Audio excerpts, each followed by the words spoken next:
Seja muito bem-vindo a mais uma aula do curso preparatório CPA20 que mais aprova em todo o Brasil. Eu sou o Bruno Piacentini, sócio da Mibanco Educação, e vim lembrar você que nesta playlist você tem acesso a todas as aulas do edital CPA20 para a sua preparação. Você pode complementar os seus estudos e a sua preparação na plataforma Eu Me Banco, onde você tem acesso a mais de 1000 questões de múltipla escolha com respostas em vídeo, onde o nosso intuito é ter questões muito difíceis para treinar a sua capacidade de raciocínio e principalmente para você treinar difícil e a prova ficar simples. Além disso, nós te damos um caderno de questões dissertativas, algo completamente diferente que vai ajudar você a memorizar o conteúdo. E você terá acesso também ao nosso suporte especializado de WhatsApp com professores, para tirar qualquer dúvida que você tenha. Tudo isso por apenas R$ 49,90 mensais no modelo de assinatura, onde você cancela sem carência nenhuma. Passa na prova e cancela. Agora, para que você entenda tudo sobre política fiscal, eu preciso que você deixe de lado o Banco Central do Brasil. O Banco Central sim faz a condução da política monetária, mas em política fiscal ele não entra em nada. É o governo federal quem vai tomar as rédeas aqui na política fiscal. Como conceito principal de política fiscal que você precisa anotar é a necessidade de financiamento do setor público. Por meio de instrumentos de política fiscal, o governo federal vai arrecadar receitas e vai realizar despesas. Sim, não se trata apenas de arrecadar receitas, por exemplo, via impostos como nós conhecemos bem, mas também de realizar despesas. Esta é a necessidade do financiamento do setor público, que tem três principais funções: estabilização da macroeconomia, redistribuição de renda e alocação de recursos. Estabilização da macroeconomia. Nós temos o Banco Central do Brasil agindo com as suas políticas monetárias, os instrumentos. Você já viu quais são? Redesconto bancário, depósito compulsório, open market e também taxa Selic.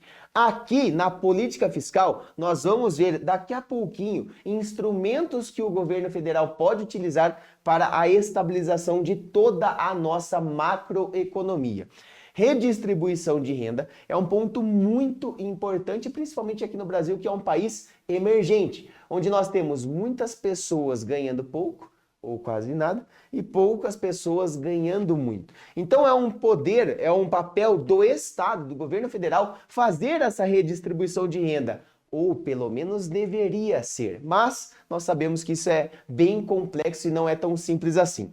A alocação de recursos acaba batendo nos dois outros principais pontos. Uma alocação melhor dos recursos que o governo federal gasta com despesas e recebe de receitas vai atingir estabilização da macroeconomia e também redistribuição de renda, tá? Então aqui nós temos as três funções que o governo federal visa atingir com a arrecadação de receitas e também realização de despesas.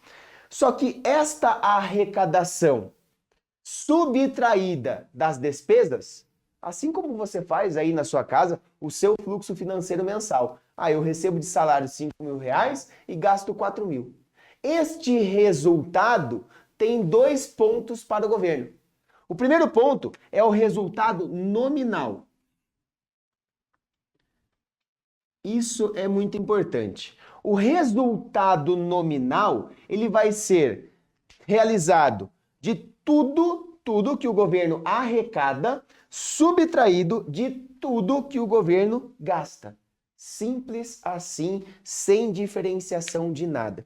Quando você vai fazer um balanço patrimonial para o seu cliente, ou você mesmo, de uma forma bem simples aí na sua casa, você vai fazer de forma elaborada. Olha, eu ganho R$5.000 de salário, um exemplo. Tá, beleza. Quais são os meus gastos? Eu gasto R$1.000 com aluguel, eu gasto R$1.000 com cartão de crédito. Na rua que eu vou dando dinheiro para as pessoas lá, eu coloco R$300. Eu comprei uma chuteira nova. Você vai detalhando. Aqui não. Quando eu falo de resultado nominal, não tem detalhe nenhum. É tudo o que eu arrecado, menos tudo o que eu gasto e ponto final. Este resultado, ele pode ser superavitário ou deficitário. Mas isso você já conhece bem. Isso vem lá de outras certificações e você viu aqui também com o agente superavitário e o agente deficitário. Superavitário é de você ter dinheiro. No caso, esta equação foi positiva. Tudo o que eu arrecadei foi maior do que o meu gasto. Eu tive um superávit nominal. Já se o governo gastar muito mais do que ele arrecada, coisa que nós sabemos bem aqui no Brasil, nós vamos ter um déficit nominal. Ponto. Outro resultado importante que você tem que saber é o resultado primário. Resultado nominal, você já conheceu, e agora o resultado primário, certo? Por quê? No resultado primário, nós vamos sim fazer essa equação. O que o governo arrecada menos o que o governo gasta. Só que nós vamos excluir os juros da dívida pública. Tira fora. Uma parte do gasto a gente exclui. Qual é essa parte do gasto? Os juros da dívida pública. O que é juros da dívida pública? Nós temos, e você já sabe, que o Tesouro Nacional emite títulos públicos federais. Concorda comigo que título público federal é um instrumento de renda fixa? E para ser instrumento de renda fixa, nós precisamos atingir 3 critérios: ter prazo, rentabilidade e principalmente ser uma dívida. Um título público federal é uma dívida do governo federal. Então, quando você compra uma LTN, uma LFT, uma NTNB, qualquer título público, o governo deve para você. Olha só como o jogo virou agora. Não é só você que está devendo para o governo. Não, aqui o governo passa a ter uma dívida com você. Não só com você, mas com muitas pessoas, países. E o que nós temos aqui no resultado primário é a exclusão dos juros da dívida pública para ter o resultado primário. Este resultado também pode ser superavitário ou pode ser deficitário, certo? Outros 2 resultados que nós temos, que é importante que você lembre e conheça, é dívida bruta e dívida líquida. O que é uma dívida bruta? Tudo que o governo tem de despesa. Todos os gastos do governo de forma bruta. Dívida bruta. Dívida líquida entra muito próximo com o que você acabou de ver no resultado primário. A gente só vai tirar aqui, já vai deixar líquido os juros da dívida pública de novo. Por quê? Vamos pensar o seguinte: eu, Bruno, vou emitir dívida, ou seja, eu vou emitir títulos, porque assim emitindo títulos, eu vou arrecadar recursos de terceiros e aí eu vou fazer o que eu quiser com o dinheiro. Vou fazer uma viagem, vou pagar minhas contas, vou fazer algum investimento produtivo, só que eu emprestei dinheiro de alguém. Emiti um título, logo eu tenho uma dívida. Vamos supor que o Fábio comprou parte dessa dívida. Caramba, vou ter que pagar o Fábio. Mas, se a minha mãe, se o meu pai comprar parte dessa dívida, tá em casa, eu pago quando eu quiser. É exatamente o que acontece aqui na parte da dívida líquida. O Tesouro Nacional do governo emite a dívida. O Banco Central do Brasil compra parte dessa dívida para utilizar como instrumento de política monetária. Está em casa. As contas fecham e se pagam, por isso nós vamos tirar aqui a parte dos juros da dívida pública para termos então a dívida líquida, certo? Aqui nesse primeiro momento nós entendemos todo o conceito de política fiscal, mas você precisa entender também toda a parte dos instrumentos, assim como você viu os instrumentos de política monetária. Instrumentos de política fiscal eles vão atingir por base de gastos, impostos, programas de transferência e importação e exportação. Como assim gastos? Gastos do governo. Um gasto do governo é um instrumento de política fiscal.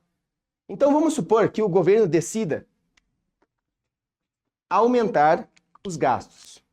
Um aumento nos gastos. Vai ser uma política fiscal expansionista ou contracionista? Porque nós vamos ter basicamente a mesma ideia, o mesmo conceito da política monetária. É a expansão da base monetária. Quando o governo aumenta o gasto, concorda comigo que ele joga dinheiro na economia? Pensa que agora o governo decidiu que vai realizar obras de infraestrutura por todo o país. O que precisa para fazer uma obra de infraestrutura? Matéria-prima, mão de obra e muitas outras coisas que envolvem dinheiro. O governo vai jogar dinheiro na economia. É uma política fiscal expansionista. Já se o governo resolve diminuir gastos, então ele vai tirar dinheiro da economia e vai ser uma política fiscal contracionista. Impostos, do mesmo jeito. Nós pagamos impostos em praticamente tudo, se não tudo, né? Se o governo decide aumentar a base tributária, com certeza isso é uma política fiscal contracionista. Pensa só, eu quero fazer várias compras, eu preciso comprar vários bens, matérias-primas, qualquer coisa que seja. E o governo subiu, aumentou o percentual, a alíquota de imposto. Vai ficar mais caro para mim. Então eu vou dar uma segurada. A demanda agregada da economia tende a se retrair por conta dos impostos também. Mas o mesmo acontece pelo lado contrário. Se o governo decide diminuir tributação, impostos, nós temos uma política fiscal expansionista. É muito comum a redução e o aumento do IPI. Então, ele mexe bastante com esse tributo, que você vai conhecer lá no módulo 5, um pouco a mais sobre ele, para que tenha como instrumento de política fiscal contracionista e expansionista. Programas de transferência de renda. Como assim? Assim como nós tínhamos o Bolsa Família. Bolsa Família, por exemplo. Então, se ele decide aumentar o valor pago à população, nós vamos ter uma política fiscal, óbvio, expansionista, vai jogar dinheiro para as pessoas demandarem.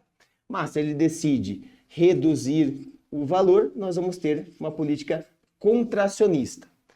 Importação e exportação.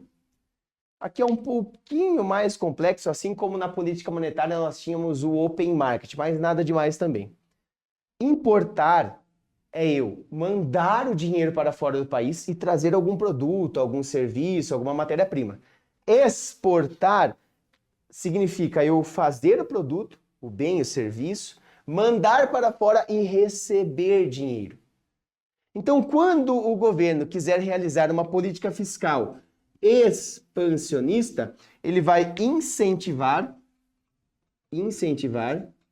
a exportação, as exportações. Ele pode fazer isso de duas maneiras. Por exemplo, reduzindo tributação, reduzindo impostos para exportações, ele estimula as exportações. Só que se ele fizer o contrário, se ele colocar barreiras à entrada, ou seja, para você que é importador, você vai ter uma tributação maior. Você vai deixar de importar? Não, mas talvez importe com menos frequência. Então, uma barreira à importação faz com que nós tenhamos uma diminuição na importação. Assim, sai menos capital aqui do Brasil e mantém a exportação. Nós temos que um reajuste entre exportação e importação, trazendo uma base expansionista. Contracionista é o processo contrário. Se eu colocar muita taxa em cima das exportações, claro que vai frear e deixa de entrar divisas, dinheiro estrangeiro aqui no país. Assim você tem aqui toda a parte conceitual de política fiscal, que é a necessidade de financiamento do setor público, isso é muito importante. Esta relação entre receita e despesa, gerando o resultado nominal e primário, você precisa saber e principalmente entender o fluxo de instrumentos de política fiscal, seja expansionista, seja contracionista. Assim nós encerramos a aula e eu te aguardo na próxima aula de política cambial. Eu sei que às vezes acaba a aula e bate aquele cansaço, porque você vê muito conteúdo e se vê distante ainda de entender todo o conteúdo do edital, de estar 100% preparada para a prova. Eu sei que isso é normal, mas eu tô aqui para lembrar você que é possível e você vai conseguir, você vai chegar até o final. Eu tô junto com você nessa jornada rumo à sua aprovação.